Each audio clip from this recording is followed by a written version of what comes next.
ನಮಸ್ತೆ, ನನ್ನ ಹೆಸರು ಮಲ್ಲೇಶ್ ಅಂತ. ನಾನು ನಾಗನಾಯಕನಹಳ್ಳಿ. ನಮ್ಮದು ಬಂದು ಆಲ್ಮೋಸ್ಟ್ ಮೊರೆಲ್ ಫಿಶ್ನ ಸಾಕ್ತಾ ಇರೋದು. ಮೊರೆಲ್ ಫಿಶ್ ಬಂದು ನಾನೀಗ ಎರಡೂವರೆ ವರ್ಷದಿಂದ ಸಾಕ್ತಾಯಿದ್ದೀನಿ. ಇದು ಸೆಕೆಂಡ್ ಕಲ್ಚರ್ನ. 10 ಲಕ್ಷ ಇನ್ವೆಸ್ಟ್ ಮಾಡಿಬಿಟ್ಟ ಅಂದರೆ ಅವನು ಆಲ್ಮೋಸ್ಟ್ ಒಂದು 6-7 ತಿಂಗಳಿಗೆ 10 ಲಕ್ಷ. ಇವಾಗ ನಾನು 10,000 ಮರಿಗೆ ಫೀಡ್ಗೆ ನನಗೆ 10 ಲಕ್ಷ ಬೇಕೇ ಬೇಕು. ಸೊ 10 ಲಕ್ಷ ಫೀಡ್ ಹಾಕಿದ್ದೀನಿ ನಾನು ಅಂದರೆ ಆಲ್ಮೋಸ್ಟ್ ಅವನು ಒಂದು 6-7 ತಿಂಗಳಿಗೆ ಮಿನಿಮಮ್ ಒಂದು ನನ್ನ ಪ್ರಕಾರ ಇವಾಗ ನಮ್ಮದು ನೀವು ಕಣ್ಣಲ್ಲಿ ನೋಡಿರೋ ಪ್ರಕಾರ, ನಿಮ್ಮ ಇವಾಗ ಕ್ಯಾಮ್ರಾದಲ್ಲಿ ನೋಡಿರೋ ಪ್ರಕಾರ ಎಲ್ಲ ನೀವು ಲೆಕ್ಕ ಹಾಕಿದ್ರೂ ಮಿನಿಮಮ್ 6-7 ಲಕ್ಷ ನಾನು ಇಲ್ಲೇ ತೋರಿಸ್ತೀನಿ ಪ್ರಾಫಿಟ್ಟು. ಸೊ ಹಂಗಿರುತ್ತೆ. ಅದಕ್ಕೆ ಅದಿನ್ನೂ ಜಾಸ್ತಿ ಮಾಡಬೇಕು ಈ ಸತಿ 100% ಆಗುತ್ತೆ. ಬಟ್ ಆದರೆ ನಾನು ಇವಾಗ ಜಸ್ಟ್ ನೀವು ಏನು ಬೆಳಗ್ಗೆಯಿಂದ ನೋಡಿದ್ದೀರೋ ಅದಕ್ಕೆ ಮಾತ್ರ ನಾನು ಹೇಳ್ತಾಯಿದ್ದೀನಿ. ಮಿನಿಮಮ್ ಇಲ್ಲೇ ತೋರಿಸ್ಬಿಡ್ತೀನಿ ಒಂದು 6-7 ಲಕ್ಷ. ಸೊ ಬೇರೆ ಏನೇನೋ ಮಾಡೋಕ್ಕೋಗಿ ಸುಮ್ಮನೆ ಕೈ ಸುಟ್ಕೊಳ್ಳೋದ್ರಿಂದ ಇದೆಲ್ಲ ಬೆಟ್ರು.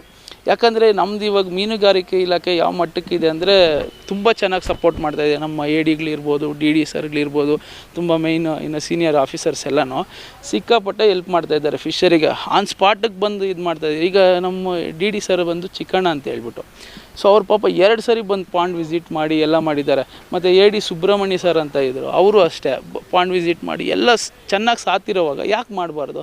ಗೌರ್ಮೆಂಟಿಗೆ ನಾವು ರಿಟರ್ನ್ ಏನೂ ಕೊಡೋಂಗಿಲ್ಲ, ನಾವು ಬೆಳೆ ಬೆಳೆದು ಕೊಟ್ಟರೆ ಸಾಕು. ಮತ್ತು ಈ ಮರಿ ಬಂದು ಏನು ಮಾಡ್ತೀವಿ ಅಂದರೆ ಮರಿ ಎಲ್ಲೆಲ್ಲೋ ತಂದುಬಿಡ್ತಾರೆ. ಮರಿ ಬಿಡೋ ಟೈಮಲ್ಲಿ ತುಂಬ ಇಂಪಾರ್ಟೆಂಟು. ಲಾಸ್ ಎಲ್ಲೆಲ್ಲಿ ಹಾಕ್ತಾರೆ ಅಂತ ಹೇಳಿದ್ರೆ ಮರಿ ತರೋವಾಗ ಏನು ಮಾಡ್ತಾರೆ, ಎಲ್ಲಿಂದನೋ ಇವ್ರು ಹೋಗಲ್ಲ ಮರಿ ತರೋಕ್ಕೆ. ಸೊ ಎಲ್ಲೋ ಹೇಳ್ತಾರೆ, ಎಲ್ಲೋ ಹೈದ್ರಾಬಾದೋ ಇನ್ನೊಂದು ಕಡೆನೋ ಎಲ್ಲೋ ಒಂದು ಕಡೆ, ಇಲ್ಲ ನಮ್ಮ ಕರ್ನಾಟಕಲ್ಲೇ ಇಟ್ಕೊಳ್ಳಿ, ಎಲ್ಲೋ ಒಂದು ಕಡೆ ಆರ್ಡ್ರ್ ಮಾಡ್ತಾರೆ. ಇವ್ರು ಮರಿ ತರೋಕ್ಕೆ ಹೋಗಲ್ಲ. ಸೊ ಹೋಗ್ದಿದ್ದಾಗ ಏನು ಮಾಡ್ತಾರೆ, ಅವ್ರು ಏನು ಕಳಿಸ್ತಾರೆ ಅದನ್ನೇ ಬಿಡಬೇಕು. ಇವರು 10,000 ಮರಿ ಹೇಳ್ತಾರೆ. 10,000 ಮರಿನಲ್ಲಿ ಇವ್ರು 8,000 ಮರಿ ಕೊಟ್ಟರು ಕುತ್ಕೊಂಡು ಲೆಕ್ಕ ಹಾಕೋಕ್ಕಾಗಲ್ಲ ಯಾರೂ. ಯಾಕಂದರೆ ಅದು ನೀರಿಲ್ಲ ಅಂದರೆ ಡೆತ್ ಆಗೋ ಚಾನ್ಸ್ ಜಾಸ್ತಿ ಇದೆ. ಆ್ಯಕ್ಚುಲಿ ಈ ಫಿಶ್ ಬಂದು ನೀರಿಲ್ಲ ಅಂದರೂ ಒಂದು 3-4 ಅವರ್ಸ್ ಬದುಕುತ್ತೆ, ಅದೆಲ್ಲ ಏನು ಸಮಸ್ಯೆ ಇಲ್ಲ. ಬಟ್ ಆದರೆ ಆ ಭಯಕ್ಕೆ ಬೇಗ ಬಿಟ್ಬಿಡ್ತೀರಿ, ಯಾರು ಕ್ಯಾಲ್ಕುಲೇಷನ್ ಮಾಡ್ಕೊಂಡು ಕುತ್ಕೊಳ್ಳಲ್ಲ. ಸೊ ಹಂಗಾಗಿ ಆವಾಗ ಮತ್ತೆ 10 ಟನ್ ಫೀಡೆಲ್ಲ ಹಾಕಿ, ಸೊ ಅಲ್ಲಿ ಅವಾಗ ಒಂದು 10 ಟನ್ ಫೀಡ್ ಹಾಕಿ ಅಲ್ಲಿ ಸ್ವಲ್ಪ ವೆಯ್ಟ್ ಲಾಸು ಅದು ಇದು ಅಂತೆಲ್ಲ ನೋಡಿಕೊಂಡ್ರು. ಯಾವುದಂದ್ರೆ ವೆಯ್ಟ್ ಲಾಸ್ ಎಲ್ಲಿರುತ್ತೆ ಅಂದರೆ ಸ್ವಲ್ಪ ಮಾಮೂಲಿ ವೀಕ್ಸ್ ಇರುತ್ತೆ, ಅದೆಲ್ಲ 1 kgನೇ ಬಂದಿರಲ್ಲ. ಸೊ ಅವಾಗೇನಾಗುತ್ತೆ, ಒಂದು 6.5-7 ಟನ್ ಬರುತ್ತೆ. ಅವಾಗ ಹಂಗೂ ಲಾಸ್ ಆಗ್ತಾರೆ, ಯಾಕಂದರೆ ಮರಿ ಕಡಿಮೆ ಕೊಟ್ಟಿರ್ತಾರೆ ಅವರು. ಸೊ ಅದಕ್ಕೆ ನಾವೇನು ಮಾಡಬೇಕು ಅಂದರೆ ಒಳ್ಳೊಳ್ಳೆ ಕಡೆ ಮರಿ ತೊಗೋಬೇಕು. ಫಸ್ಟ್ ಪ್ರಿಪೇರ್ ಪಾಂಡ್ ನೀಟಾಗಿ ಮಾಡ್ಕೋಬೇಕು. ಸೆಕೆಂಡ್ ಬಂದು ಒಳ್ಳೆ ಮರಿ ತೊಗೋಬೇಕು. ಆ ಮರಿನಲ್ಲಿ ಈಗ CR ಅಕ್ವಾಟೆಕ್ ಅಂತ ತುಂಬ ಚೆನ್ನಾಗಿದೆ. ಆ್ಯಕ್ಚುಲಿ ಪಾಪ ಅವರು ಬಂದು ಸಪೋರ್ಟ್ ಮಾಡ್ತಾಯಿದ್ದಾರೆ ನನಗೆ. ಈಗ ಅಲ್ಲಿದ್ದಾರಲ್ವ ಅವರೇ CR ಅಕ್ವಾಟೆಕ್ ಮೈನ್ ಅವರು ಚಂದ್ರು ಅಂತ, ಮತ್ತು ಇನ್ನೊಬ್ಬರು ರಾಕೆ ಅಂತ.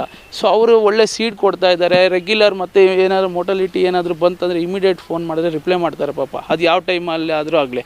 ಸೊ ನಮ್ಮಲ್ಲೇ ಮರಿಗಳು ಇಟ್ಕೊಂಡು, ನಮ್ಮ ಕರ್ನಾಟಕದಲ್ಲೇ ಇಟ್ಕೊಂಡು ನಾವು ಬೇರೆ ಕಡೆ ಹೋಗೋ ಅವಶ್ಯಕತೆ ಅದಿಲ್ಲ. ಈ ಮರಿ ಹೆಂಗಂದರೆ ತುಂಬ ಅಗ್ರೆಸಿವ್. ಒಂದೊಂದು ದಪ್ಪ ಇದ್ದು ಒಂದೊಂದು ಚಿಕ್ಕದಿದ್ದರೆ ಅದನ್ನು ಅದೇ ತಿನ್ನೋಕ್ಕೆ ಸ್ಟಾರ್ಟ್ ಮಾಡಿಬಿಡುತ್ತೆ.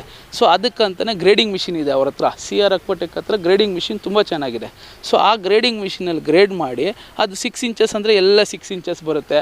ಸೊ ಆವಾಗ ಅಲ್ಲಿಂದ ನಾವು ಗ್ರೇಡಿಂಗಲ್ಲಿ ವೆಯ್ಟ್ ಮಾಡಿ ಎಷ್ಟು ಮರಿ ಬರುತ್ತೆ. ಈಗ 1 kgಗೆ ಮಿನಿಮಮ್ 6-6.5 ಇಂಚ್ ಬಿಡ್ತೀವಿ ಅಂದರೆ ಒಂದು 30-35 ಮರಿ ಬರುತ್ತೆ.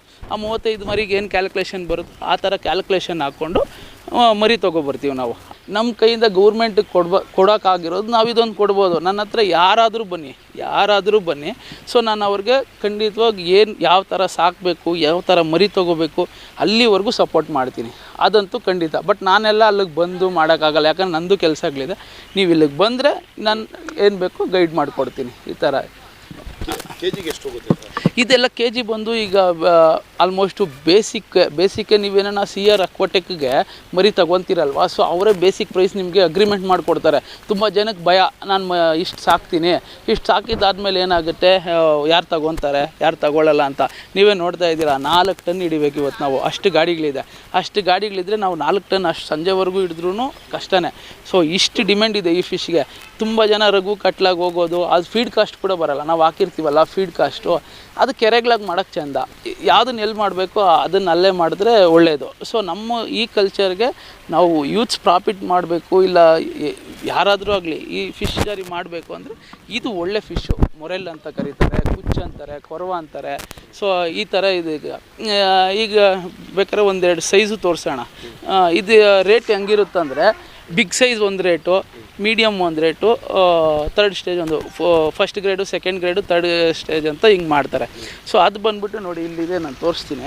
ಇದೆಲ್ಲ 1 kg ಬಂದರೆ ಸೊ ಇದೆಲ್ಲ ಆಲ್ಮೋಸ್ಟ್ ಒಂದು 300 ರೂಪಾಯಿವರೆಗೂ ಹೋಗುತ್ತೆ, 280-300 ರೂಪಾಯಿವರೆಗೂ ಹೋಗುತ್ತೆ. ಸೊ ನಾವು ಯಾರನ್ನ ಡೀಲರ್ಗಳಿಗೆ ಕೊಟ್ಟರೆ ಅವ್ರು 250 ರೂಪಾಯಿಗೂ ತೊಗೊತಾರೆ. ಆ ಥರ ನಾವು ಕಾದು ಸೇಲ್ ಮಾಡಿದ್ರೆ ಒಳ್ಳೆಯದು. ಇದೆಲ್ಲ ಆಲ್ಮೋಸ್ಟು 1 kg ಬರುತ್ತೆ. ಇದೆಲ್ಲ ಸೆಕೆಂಡ್ ಗ್ರೇಡ್ ಅಂತಾರೆ, 1/2 kg ಈ ಥರ, 600 ಗ್ರಾಮು ಈ ಥರ ಇರುತ್ತೆ. ಇದೆಲ್ಲ ಸೆಕೆಂಡ್ ಗ್ರೇಡ್, ಇದು ಬೇರೆ ರೇಟ್ ಹೋಗುತ್ತೆ. ಇದು ಥರ್ಡ್ ಗ್ರೇಡ್. ಇವೆಲ್ಲ ಇದು ವೀಕ್ಸ್ ಅಂತ, ಈಗ ಏನು ಗ್ರೋತ್ ಆಗಿರಲ್ಲ, ವೀಕ್ಸ್ ಅಂತಲೇ ಅಲ್ಲ, ಸೊ ಅದು ಆಲ್ಮೋಸ್ಟು ಒಂದೊಂದು ಸಲ ಗ್ರೋತ್ ಆಗಿರಲ್ಲ, ಆ ಥರ ಫಿಶ್ ಇದು. ಇದನ್ನು ತೊಗೊಂಡೋಗ್ತಾರೆ. ಯಾವುದೇನು ನಿಮ್ಗೆ ಒಂದು ಫಿಶ್ಶು ವೇಸ್ಟ್ ಆಗೋಲ್ಲ. ಮತ್ತು ನಾವು ಹಾಕೋ ಫೀಡ್ಗೆ ಆಲ್ಮೋಸ್ಟು ಒಂದು ಫಿಶ್ಗೆ ನಾವು ಬೆಳೆಸೋದಕ್ಕೆ, ಔಷಧಿಗೆ, ಮೀನಿಗೆ ಎಲ್ಲನೂ ಸೇರಿದ್ರೂ ಒಂದು 150 ರುಪೀಸು ನಾವು ಕ್ಯಾಲ್ಕುಲೇಟ್ ಮಾಡ್ಕೊಂಡಿರೋ ಪ್ರಕಾರ 150 ರುಪೀಸ್ ಆಗುತ್ತೆ. ಅದೇ ನಾವಿವಾಗ ಇಲ್ಲಿ ಮಾರ್ತಾ ಇರೋದು 250.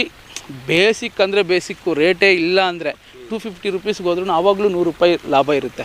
ಸೊ 10,000 ಫಿಶ್ ಅಂದ್ರೂ 10 ಲಕ್ಷ ಅಂತ ಲೆಕ್ಕ ಹಾಕ್ತಾರೆ ಎಲ್ಲ. 10 ಲಕ್ಷ ಅಲ್ಲ ಅದು.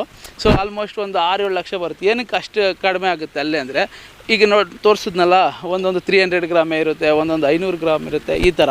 ಸೊ ಹಂಗಾಗಿ ಅವಾಗ ಒಂದು 6 ಟನ್ ಬಂದಾಗ ಹೆಂಗಿದ್ರೂ ಆರಾಮಾಗಿ ಒಂದು 6-7 ಲಕ್ಷ ಅಷ್ಟು ಆರಾಮಾಗಿ ಮಾಡ್ಬೋದು ನೀವು. 0.1 ಹೆಕ್ಟರ್ ಮಾಡಿದ್ರೆ. ಇದು ಬಂದು 0.2 ಹೆಕ್ಟರ್ ಮಾಡಿರೋದು ನಾವು.